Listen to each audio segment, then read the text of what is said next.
देखिए, आज बौद्ध धर्म में हम लोगों ने कल यानी कि इनके बौद्ध धर्म में महात्मा बुद्ध के बचपन का नाम सिद्धार्थ, पिता का नाम शुद्धोधन, माता का नाम माया देवी, ये सब इनकी पत्नी का नाम जो है यशोदा, ठीक है, यशोधरा, इनके बेटे का नाम राहुल। ये सब प्रोसेस हम लोगों ने पढ़ लिया कि महात्मा बुद्ध उसके बाद फिर गए नगर भ्रमण के लिए क्या क्या देखे। ठीक, आज हम लोग इसके आगे की चीज पढ़ते हैं। ठीक है, तो देखिए जहां तक मैंने पढ़ा है वहां तक आप सबने देखा होगा। आज इसके आगे ध्यान देखिएगा, महात्मा बुद्ध ने और भी चीजें क्या क्या दिया था। ठीक, देखिए महात्मा बुद्ध ने कई सारी चीजों को दिया था, जैसे यहाँ पे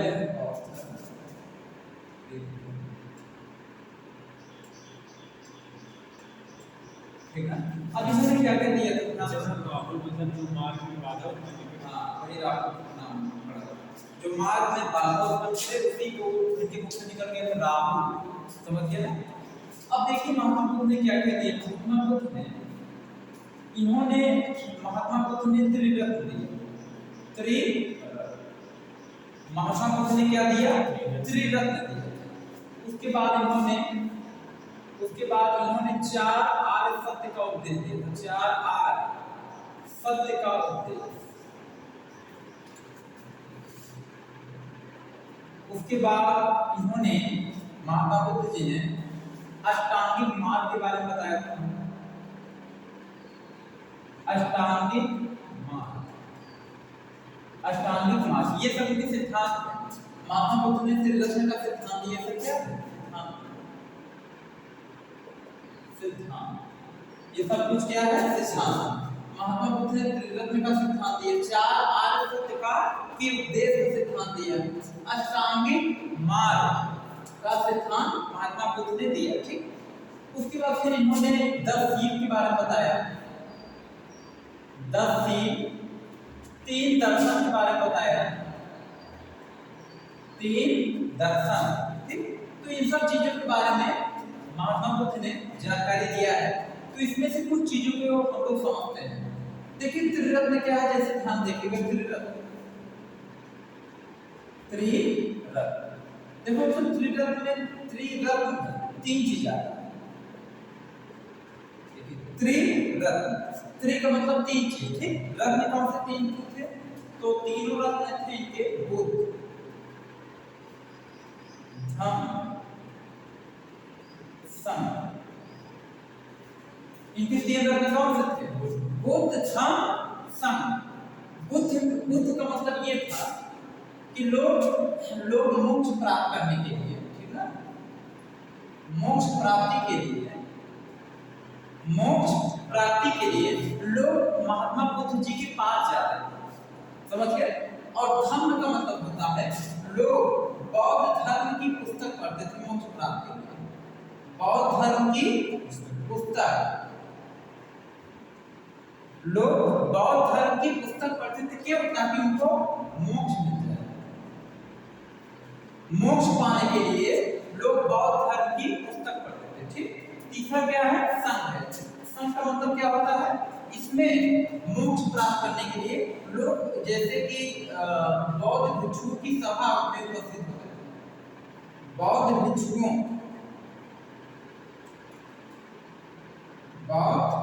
भिक्षुओं के साथ लोग रहते थे, किस लिए, मोक्ष प्राप्ति के लिए, ठीक। यानी मोक्ष प्राप्ति के लिए लोग बौद्ध भिक्षुओं के साथ रहते थे। जैसे आज के समय में हमारे हिंदू धर्म में जैसे साधु संतों के साथ रहने से लोग कहते हैं मोक्ष मिलता है, अच्छे ज्ञान की मतलब अच्छा ज्ञान आपको मिलता है, ठीक। तो वैसे उस समय बौद्ध धर्म में बौद्ध भिक्षु होते थे, तो बौद्ध भिक्षुओं के साथ रहने से क्या मिलता था, मोक्ष मिलता था। तो 3 चीज कहा गया, बुद्ध, धम्म, संघ। अच्छा, इसी तीनों में कहा गया है, ध्यान सुनिएगा। जैसे इसी बुद्ध, धम्म, संघ क्या कहा गया, ध्यान सुनिए। इसी कहा गया जैसे बुद्धम शरणम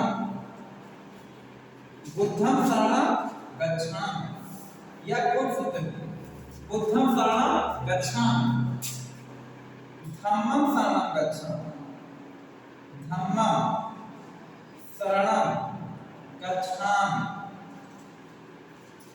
उसके बाद है संघम,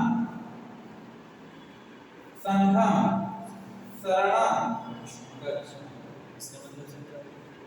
इसका मतलब ये होता है कि बुद्ध की शरण में जाओ, यानी धम्म का मतलब है कि वो किताब, यानी कि बुक किताब पढ़ो, उससे उसकी शरण में जाओ। ठीक, संघम शरणं गच्छामि का मतलब बौद्ध भिक्षुओं की संघ में जाओ। समझ में आया कि नहीं?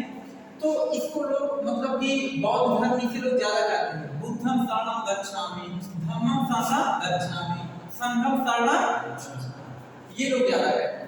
ठीक, तो ये थे इनके त्रिरत्न। जो बौद्ध वाले वो कैसे ये सब पूछते हैं। हाँ, जो बौद्ध धर्म वाले होते हैं ये तीन चीज ज्यादा कहते हैं। इसका मतलब बुद्ध की शरण में जाओ, धम्म का मतलब बौद्ध धर्म की पुस्तक पढ़ के बौद्ध धर्म की शरण में जाओ, बौद्ध धर्म की पुस्तक को पढ़ो। संघम शरणं गच्छामि का मतलब बौद्ध धर्म के भिक्षुओं की शरण। ऐसा क्या कर दिए जो इनकी पूजा होने लगी? देखिए, इन्होंने इनकी पूजा इसलिए होने लगी, हिंदू धर्म में विष्णु भगवान के 10 अवतार हैं ना, 10वां अवतार कल्कि अवतार माना जाता है, जो इस बार हो, ये विष्णु भगवान के 9वें अवतार के रूप में माने जाते हैं। कौन? गौतम बुद्ध यानी महात्मा बुद्ध विष्णु भगवान के 9वें अवतार के रूप में माने जाते हैं, इसीलिए लोग इनकी, हिंदू धर्म वाले भी लोग इनको मानते हैं। अच्छा, इन्होंने क्या, बौद्ध धर्म के जो ये महात्मा बुद्ध हैं, इनके मुख से आप स्पेशल धर्म के बारे में कोई चीज चर्चा नहीं सुनते। इन्होंने स्थापना की है बौद्ध धर्म का अलग, लेकिन इन्होंने अपने मुख से कभी भी धर्म को ये नहीं कहा कि तुम ये धर्म ज्वाइन करो, धर्म ज्वाइन से कुछ नहीं। इन्होंने हमेशा मानवता के बारे में बताया। पूरे विश्व में महात्मा बुद्ध ने मानवता का उपदेश दिया। मानवता सबसे बड़ा धर्म माना जाता है, तो मानवता का उपदेश इन्होंने दिया। इन्होंने बताया कि कैसे अपने दिमाग को आप स्थिर रख सकते हैं, कैसे अपने यानी कि अपने विचारों में कैसे बदलाव ला सकते हैं, आप महान इंसान कैसे बन सकते हैं। ठीक ना, इन्होंने इन सब चीजों के सिद्धांत बताए। इन्होंने ये भी बताया है कि आप स्वस्थ कैसे रह सकते हैं, उसके साथ साथ आप कैसे कोई बड़ा बिजनेस कैसे कर सकते हैं। ठीक है, कैसे आप बहुत बड़े इंसान बन सकते हैं। ठीक, लोग मोह लालच से कैसे आप दूर रह सकते हैं, हर चीजों को इन्होंने बताया है। तो अपने समय की ये बहुत ही बड़े ज्ञानी व्यक्ति माने जाते थे, ज्ञानी पुरुष माने जाते थे, तो ये महात्मा बुद्ध। और लोग इनके द्वारा कही गई बातों को बहुत ध्यान से सुनने का प्रयास करते थे, लोग इनकी शरण में जाते थे। ठीक है, महात्मा बुद्ध बड़े भव्य व्यक्ति रहे थे। अब देखिए 4 आर्ट को देखिएगा, 4 आर्ट ध्यान देखिए। अब देखिए इन्होंने 4 आर्ट सब का उपदेश किया था। सब का उपदेश, 4 आर्ट सब का उपदेश इन्होंने क्या दिया है, ध्यान देखिए। ये ठीक, अब 4 आर्य में इन्होंने क्या क्या बताया, इन्होंने कहा कि जो ये 4 आर्य सत्य का उपदेश है, ये 100% सत्य उपदेश है, इसे हर कोई मानता है। ठीक ना, ये जो 4 आर्य सत्य का उपदेश है, ये 100% सत्य उपदेश है, इसे हर कोई मानता है। इसे कोई व्यक्ति ऐसे नहीं जो ये कहते कि हम इसे नहीं मानते। जैसे इसका पहला उपदेश है संसार दुखों से भरा पड़ा, संसार दुखों से भरा पड़ा। अब देखिए ये बताइए संसार दुखों से भरा पड़ा है। ठीक, अब देखिए संसार जो दुखों से भरा पड़ा है, इसमें क्या, इसमें कोई डाउट नहीं है, एकदम सत्य उपदेश है कि संसार दुखों से भरा पड़ा है। हर व्यक्ति की कोई ना कोई दुख है। जैसे किसी के घर जाएंगे तो कहेगा हमारे यहाँ पे एक हमारे यहाँ का लड़का था, उसका डेथ हो गया, उसके नाते दुख है, या मेरा कोई बिजनेस था वो नहीं चल रहा, उसके नाते दुख है। मतलब किसी न किसी प्रकार की दुख सभी को लगा, चाहे कोई बड़ा इंसान चाहे कोई छोटा। तो संसार दुखों से भरा पड़ा है। अच्छा, दुख क्यों है, तो हर दुख के पीछे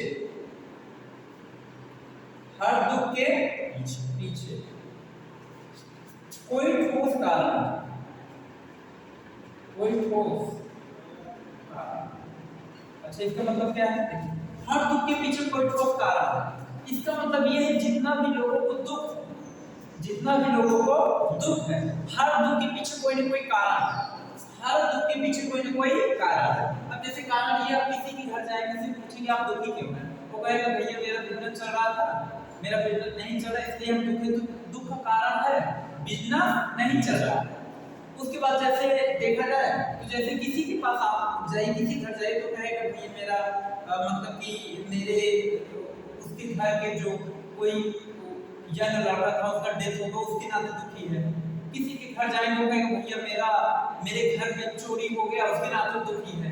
ठीक, तो मतलब किसी के घर शादी पड़ी है, अकस्मात कोई दुख संपदा आ गया, कोई दुख विपत्ति पड़ गया, उसकी शादी नहीं हो पाई, उसके नाते दुखी, मतलब कि संसार दुख से ही भरा पड़ा है।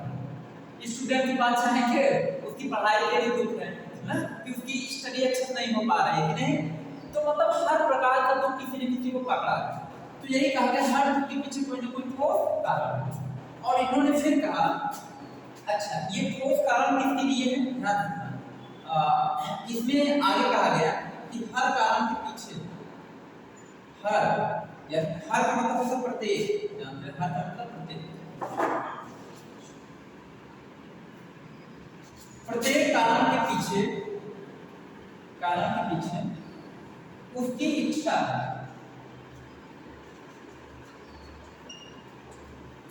प्रत्येक कारण यानी कि यहाँ पे दुख की ज्यादा प्रत्येक दुख के पीछे, प्रत्येक दुख के पीछे उसकी इच्छा है। जैसे देखिए अब आप दुखी क्यों, क्योंकि आपको इच्छा है, आपको इच्छा है कि बड़ा सा घर बन जाए, आपको इच्छा है कि हमारे पास जो है यानी कि क्या मतलब हमारे घर के बच्चे जो है कुछ न कुछ बने, आपकी इच्छा है कि हम बहुत धनी इंसान बने, है ना, यदि आपकी हर प्रकार की इच्छा है।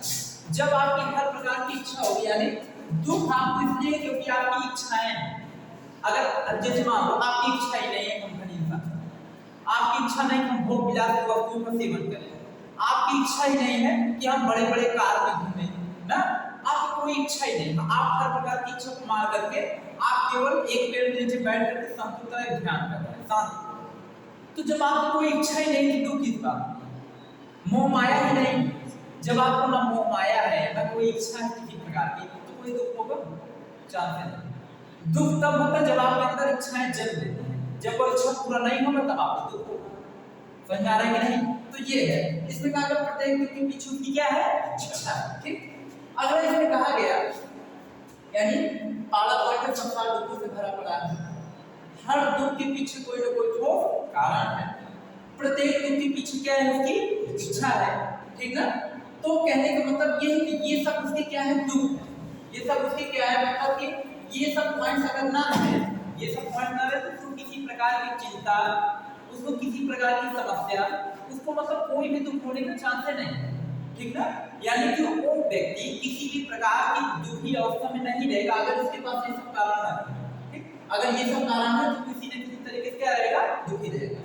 तो देखिए इसका जो चौथा कारण 4-8 शब्द के उपदेश में ये सब आपके यानी दुख के रीजन से है, कोई ना कोई कारण है, दुखों से भरा पड़ा उसकी इच्छा है। अच्छा इसमें कहा गया कि अगर किसी प्रकार की आपको दुख नहीं रखना है, ठीक है, तो मोह माया से बिल्कुल एकदम क्या रहिए दूर रहिए। यानी कि इनका 4-8 शब्द के उद्देश्य जो लास्ट वाला उद्देश्य है इनमें ये कहा गया, इसमें कहा गया है कि मतलब कि हर प्रकार के दुखों से दूर रहना है, तो इसके आप क्या रहना पड़ेगा, सांसारिक चीजों से क्या रहना पड़ेगा, सांसारिक मोह से दूर, सांसारिक मोह से दूर। अगर आप सांसारिक मोह से दूर हैं तो आपको कहने का मतलब कि ये सब 4 शब्द का उद्देश्य है। ठीक है, इसमें मतलब कहने का मतलब कि ये सब पॉइंट्स आपके एकदम ठोस रीजन है जो कि इन्होंने महात्मा बुद्ध ने जो उद्देश्य दिए एकदम सही उद्देश्य है कि अगर सांसारिक मोह से आप दूर रहेंगे तो आपको फिर किसी प्रकार का दुख नहीं होगा, और अगर आपको दुख है तो इन सब चीजों के नाते हैं, समझ के इसे कोई काट नहीं सकता, समझ के ना एकदम 100% सही बात है। तो ये 4 शब्द का उद्देश्य, उसके बाद अष्टांगिक मार्ग बताए हैं, ठीक, 10 सीख बताए हैं, 3 दर्शन बताए हैं। तो इनके दर्शन को देखते हैं, दर्शन इनका काफी ज्यादा सेम है, 3 दर्शन देखते हैं। ये सीख लेकर ना सब अष्टांगिक जैसे सीख बता दे रहे हैं, सीख को आपको पढ़ना नहीं क्यों समझना है, अष्टांगिक मार्ग भी समझना है। देखिए अष्टांगिक मार्ग ये क्या होता है, ठीक, इन्होंने 8 अष्टांग, अष्ट मतलब 8 अष्टांगिक मार्ग मतलब इन्होंने 8 मार्ग मतलब एक प्रकार से सिद्धांत, इन्होंने अष्टांगिक मार्ग में ये बताया कि मतलब कि व्यक्ति का वचन कैसा होना चाहिए, बोली कैसा होना चाहिए, विचार कैसा होना चाहिए, व्यवहार कैसा होना चाहिए, इस टाइप से इन्होंने 8 सिद्धांत दिए, ठीक। तो मतलब कि उसका हर एक बोली, उसका वचन, उसका व्यवहार, उसका किसी के साथ बर्ताव जो होता है, ठीक है, रहन सहन का तरीका, ये सब उसके एकदम अच्छा होना चाहिए, मतलब कि एकदम शुद्ध होना चाहिए, शुद्ध, समझ गए ना। मतलब कि कहने मतलब कि किसी से आप खड़ूस तरीके से बहुत ज्यादा बात नहीं करते हैं, ठीक, यानी कि आप प्रेम से बात करेंगे तो ज्यादा ही ठीक है। तो कहने का मतलब ये है कि इन्होंने आप महात्मा बुद्ध को देखेंगे बहुत बड़े शांति से लोगों से बात करते हैं। क्यों? इसलिए बात करते हैं क्योंकि उनको पता था क्रोध से कुछ होगा नहीं, और किसी प्रकार से आप इस टाइप से बात करके कुछ पाएंगे नहीं, तो इसीलिए शांति से बात कीजिए, आराम से किसी काम को कीजिए, ठीक, धैर्य कीजिए, पेशेंस से कहिए। इन्होंने ये सब चीज का सिद्धांत है जिसे हम लोग अष्टांगिक मार्ग के नाम से जानते हैं। उसके बाद देखिए अगला है तपशील। इसमें महात्मा बुद्ध ने अपने उद्देश्य को सम्मिलित किया है। सी यानी महात्मा बुद्ध जो उपदेश देते थे ना, वो उन उद्देश्यों को एक जगह एकत्रित किया गया, उसी यानी उसी बुक को नाम दिया गया सी। तो उसको नाम दिया गया 10 सी। महात्मा बुद्ध ने 10 उपदेश दिया था, इनके 10 उपदेश को सी नामक पुस्तक में क्या किया, वर्णित किया गया, उसे नाम दिया गया 10 सी, ठीक ना। उसके बाद देखिए 3 दर्शन हम बता देते हैं। देखिए 3 दर्शन, 3 उन्होंने दर्शन दिए। कौन कौन सा? इनके जो दर्शन है, पहला दर्शन है अनीश्वरवाद, अनीश्वर। दूसरा दर्शन है शून्यवाद। तीसरा दर्शन है क्षणिकवाद, क्षणिकवाद। देखिए अनीश्वरवाद का मतलब क्या होता है? अनीश्वरवाद का मतलब है जिसको ईश्वर में विश्वास है, यानी अनीश्वरवाद का मतलब ईश्वर में विश्वास नहीं, ईश्वर में विश्वास,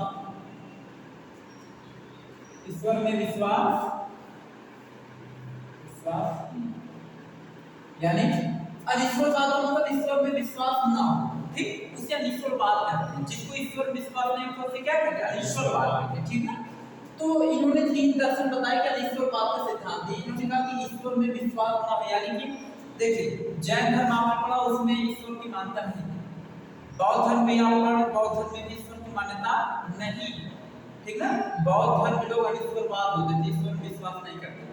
बौद्ध धर्म के लोग क्या करते थे, इन्हीं महात्मा बुद्ध का लोग जैसे मूर्ति वगैरह बनाते इनकी पूजा करते थे, समझ गए, इनकी पूजा करते थे, न कि ईश्वर में विश्वास करते थे, समझ गए ना। तो कहने का मतलब जैन धर्म में भी लोग ऐसा करने लगे थे बाद में चलते हैं। तो वही ये कहते हैं अनीश्वरवाद। दूसरा इन्होंने कहा शून्यवाद। ये क्या है? इन्होंने कहा कि संसार में चाहे कोई बड़ी चीज हो, चाहे कोई बड़ा काम हो, चाहे कोई छोटा काम, इन्होंने कहा कोई संसार में ना तो कोई बहुत बड़ा काम होता है ना कोई बहुत छोटा काम होता है, यानी हर चीज शून्यवाद। जैसे इन्होंने ये कहने का मतलब ये है कि संसार में आप कितना भी बड़ा काम क्यों ना कर दीजिए, ठीक है, एक न एक दिन उसका अस्तित्व समाप्त ही होना है। चाहे छोटा काम भी चाहे बड़ा काम भी अस्तित्व समाप्त होगा। जैसे कहने का मतलब है कि आप कोई बड़ा सा बिजनेस कर दीजिए तो वह बिजनेस अनंत काल तक नहीं चलेगा। कोई भी आप बड़ा काम, कुछ भी काम कीजिए, वह अनंत काल तक नहीं चलने वाला, एक न एक दिन उसका अस्तित्व समाप्त होगा, ठीक। जैसे व्यक्ति जन्म लिया, बड़ा हुआ, एक न एक दिन व्यक्ति को मरना है, फिक्स है। यानी कि कोई छोटा काम कीजिए, उसका भी अस्तित्व एक न एक दिन समाप्त ही होना है। इनकी कहने का मतलब है कि दुनिया में कोई भी चीज मतलब कि अस्थायी नहीं, सब शून्यवाद है। शून्यवाद का मतलब कि आप कितना भी बड़ी सी बड़ी चीज का निर्माण कर दीजिए, अंततः उसका अंत होना फिक्स है। तो ये इन्होंने कहा शून्यवाद। जैसे आपने कोई बड़ा सा बिजनेस कर दिया, तो बड़ा सा बिजनेस आप जब तक रहेंगे तब तक देखेंगे, जब आप नहीं रहेंगे तो जरूरी नहीं कि आपके बाल बच्चे उस बिजनेस को आगे ले जाएंगे। तो अगर आगे भी लेंगे फिर उनके बाल बच्चे जरूरी उसी बिजनेस को आगे ले जाएगा, ऐसे तो प्रॉपर्ली फिक्स है नहीं, तो वह चीज टूटना फिक्स है एक नहीं। तो इसीलिए कहा गया है कि कोई चीज बहुत न तो इस संसार में कोई चीज बहुत बड़ी चीज होती है, न तो कोई बहुत छोटी चीज होती है। उसे कहा गया शून्यवाद। सब क्या है? जीरो है, शून्य। समझ आ गया? उसके बाद क्षणिकवाद क्या? देखिए संसार में जितने भी चीजें हैं सब कहने मतलब कि क्षणिकवाद। जैसे कहने मतलब क्षणिकवाद का मतलब ये है, जैसे कि व्यक्ति है, व्यक्ति, ठीक है, व्यक्ति कितना साल जिएगा? वो जिएगा 80 साल, 85 साल, 90 साल, 100 साल, इससे ज्यादा जिएगा मर जाएगा। और मैं बता दूं, पहले के समय के लोग बता रहे हैं कि पहले समय लोग 500 साल जीते, हजार साल लोग जीते थे। आज 1000 साल, आज 80 साल, 90 साल कोई मतलब लगता है? कुछ महत्व नहीं रखता। पहले 1000 साल जीते थे, आज 80 साल जी रहे, 85 साल जी रहे, कोई महत्व नहीं है ना। तो साल यानी कहने का 1000 साल, 500 साल, आज 80 साल जी 100 नहीं पूरा कर पा रहे। तो वही तो 50 तब वही बात है। तो कहा गया क्षणिक बात, क्षणिक बात का मतलब कि हर चीजें क्षणिक है। यहाँ कोई चीज मतलब कि धरती पर जब मानव जन्म लिया है उसकी मृत्यु निश्चित है, तो जान लो हर चीज क्षणिक है, इसमें कोई बहुत अस्थायी चीजें आपकी नहीं है। जब तक आप इस धरती पे हैं तब तक आप मानते हैं कि हमारे पास घर है, गाड़ी है, बंगला है, हर चीज हमारे पास है, आराम की सारी चीजें हैं। आप सोचते हैं कि अस्थायी रहेगा, अस्थायी कुछ नहीं रहने वाला। अस्थायी वही चीज, अस्थायी केवल अस्थायी, अस्थायी कुछ भी चीज नहीं है। यहाँ पे शरीर भी यहाँ तक आप छोड़ के चले जाते हैं, आत्मा आपकी निकल जाती है, ठीक है। तो बौद्ध धर्म में आत्मा और पुनर्जन्म की मान्यता है। जैन धर्म में भी आत्मा और पुनर्जन्म की मान्यता है, लेकिन जैन धर्म में और बौद्ध धर्म में ईश्वर की कोई मान्यता नहीं है। इसमें कहा गया है बौद्ध धर्म में क्षणिकवाद, यानी सांसारिक चीजें क्षणिकवाद होती है, यानी क्षणिक चीजें होती हैं, एक कभी भी नष्ट हो सकती है, समझ गए, ये इन्होंने कहा। तो ये इनका तीन दर्शन हो गए, ठीक है। अब हम लोग देखते हैं, अब आगे का जो सीन है वो उसमें हम लोग देखते हैं कि महात्मा बुद्ध की मृत्यु कैसे हुई, ठीक है। देखिए महात्मा बुद्ध जो थे, बहुत हमारे लोग कंप्लीट नहीं हुआ, अभी ये 1 या 2 दिन का टॉपिक है, क्या क्या कुछ है। तो देखिए महात्मा बुद्ध जो है आप उपदेश देते हुए जा रहे हैं, तो महात्मा बुद्ध कितना बजे 5 मिनट महात्मा बुद्ध उपदेश देते हुए जा रहे हैं। तो ये पहुंचे बिहार के पावापुरी में। बिहार में एक जगह है जिसका नाम पावापुरी। तो बिहार के पावापुरी में पहुंचे महात्मा बुद्ध, ठीक ना। तो बिहार में जब पावापुरी पहुंचे तो वहां पे इनका एक शिष्य था, ये बात एकदम ध्यान से देखना, इनकी मृत्यु कैसे तो बहुत राज है। तो जब महात्मा बुद्ध उपदेश देते हुए बिहार के पावापुरी में पहुंचे, तो महात्मा बुद्ध का एक शिष्य था, उसका नाम था चंदू। क्या नाम था? चंदू महात्मा बुद्ध का एक शिष्य था, ठीक। तो क्या चंदू ने क्या किया, महात्मा बुद्ध को लाया भोजन कराने के लिए, खाना खिलाने के लिए, ठीक। तो चंदू ने क्या किया कि जो महात्मा बुद्ध को जब ले गए खाना खिलाया, महात्मा बुद्ध की खाने में मतलब इसने मशरूम बनाया था महात्मा बुद्ध को खिलाने के लिए। उसी मशरूम की सब्जियां में ना इसने जहर मिला, जहर। चंदू जब किसे इसने जहर मिलाकर महात्मा बुद्ध को दे दिया, और महात्मा बुद्ध जब भी जानते थे सब, लेकिन इन्होंने फिर भी खा लिया। तो महात्मा चंदू ने क्या किया, मशरूम की सब्जी बनाया था, मशरूम। इसी मशरूम में क्या किया, मशरूम में जहर मिलाकर दे दिया किसको, महात्मा बुद्ध खाने के लिए। महात्मा बुद्ध को खाने के लिए दे दिया, महात्मा बुद्ध खा लिए। और जैसे महात्मा बुद्ध खा लिए, इनकी क्या हुई, इनकी जो सेहत थी, मतलब तबीयत खराब होने लगी, यानी बीमार पड़ने लगी, बीमार पड़ गए, ठीक। इनकी यानी कि तबीयत इनकी खराब होने लगी। जैसे ये खाए महात्मा बुद्ध ने जो जहर था, जैसे इन्होंने खाया महात्मा बुद्ध ने, इनकी महात्मा बुद्ध की जो तबीयत थी बीमार पड़ गई, यानी कि इनकी तबीयत खराब होने लगी, ठीक। अब तो चंदू ने अपना काम कर दिया है, ये तो अब खा लिए, अब इनकी तबीयत खराब पड़ने लगी। अब उसके बाद क्या हुआ कि इनके जो और भी शिष्य थे, उसने सोचा कि उन लोगों ने सोचा कि इनकी तबीयत खराब हो रही, हम लोग इनको लेकर चले कहीं, ठीक ना, यानी कि वैद्य।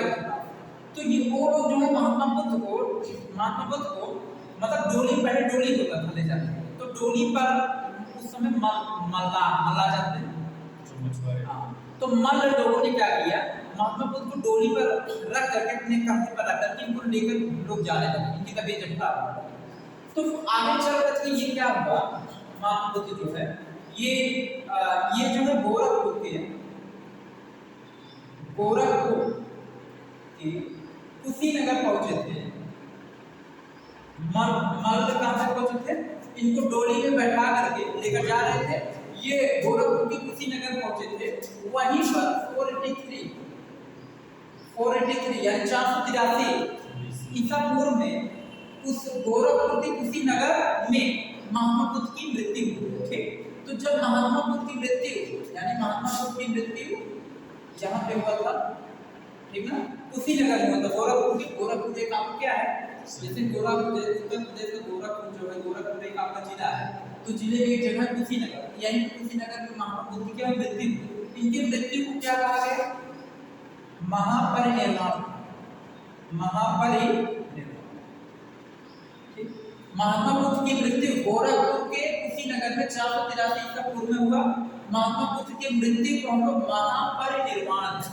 लेकिन बौद्ध धर्म में बहुत बड़े ज्ञानी, बहुत बड़े किसी प्रवर्तक, महात्मा बुद्ध यानी बौद्ध धर्म के बहुत बड़े ज्ञानी व्यक्ति का जब मृत्यु होता है ना, उसकी मृत्यु को हम लोग महापरिनिर्वाण, समझिए, महापरिनिर्वाण। तो इनकी मृत्यु हुआ, इनकी मृत्यु को महापरिनिर्वाण कहते हैं। तो ये गोरखपुर के कुशीनगर 483 ईसा पूर्व में इनकी क्या हुई, मृत्यु। उसके बाद इनके मरने के बाद, इनकी मृत्यु होने के बाद जो मर लेते ना, इनका फिर इनका मतलब इनका जो है जैसे क्रियाकर्म होता है बौद्ध धर्म वैसे हुआ। तो यानी कि जो मल्ल लोग थे, मल्ल लोगों ने महात्मा बुद्ध के यानी कि जो राख जैसे जलाने का राख होता है, तो जो राख था उस राख को इन्होंने 8 अलग-अलग जगहों पर रखा, जिसे अष्ट स्थान कहते हैं, ठीक ना। तो वहां पे मतलब कि वो सब अपने अनुसार क्रिया करके इनका जैसे करना चाहिए, ठीक, मतलब लोगों ने। तो कहने का मतलब ये है कि इनका आज हमने बताया कि इनकी मृत्यु कब हुआ, कहाँ हुआ, किस अवस्था में हुआ, कैसे हुआ, चंदू ने मखलू में जहर दे दिया खाने के लिए, सिचुएशन में इनकी मृत्यु हुई, कहाँ हुई, ये सब आपने आज सीखा। तो आज का क्लास आज हम यहीं पे कंप्लीट कर, मतलब आज का क्लास आज यहीं पे करते हैं।